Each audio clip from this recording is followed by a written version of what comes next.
दू छहुरी गे तीन गिनी हो। हे गे सुना एक दू छहुरी गे तीन गिनी हो।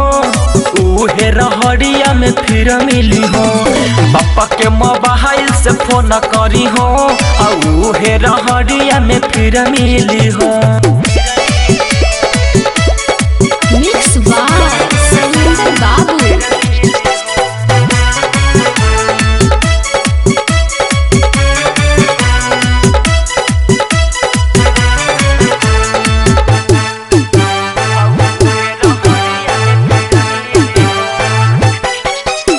और हनी के नीचे बिछाई हो गे।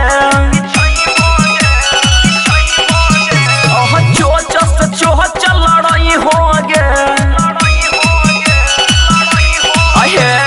और हनी के नीचे बिछाई हो गे।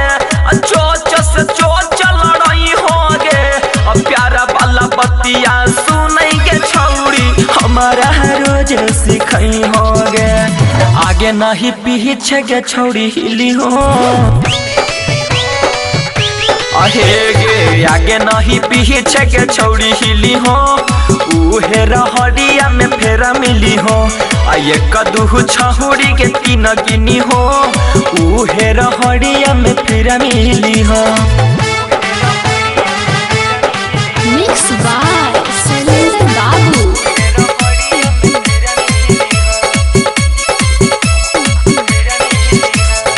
Music by Mohan Yadav.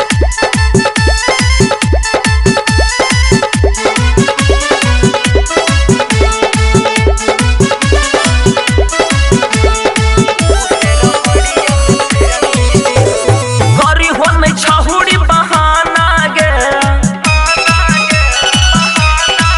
हे गे मिल तू आई हो रोजाना गे।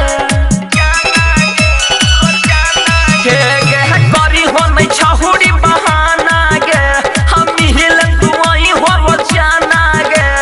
राइटर सलेंदर सौरभ सुगम ढूढ़तौ तोरो खजाना गे। हमारे गे छहुरी तो सैया कहीं हो। सुन आगे हमारे तू छहुरी गे सैया कहीं हो। हम हिले रहड़िया में रोज आई हो। एक दू छहुरी गे तीन गिनी हो। हम हिले रहड़िया में रोज आई हो।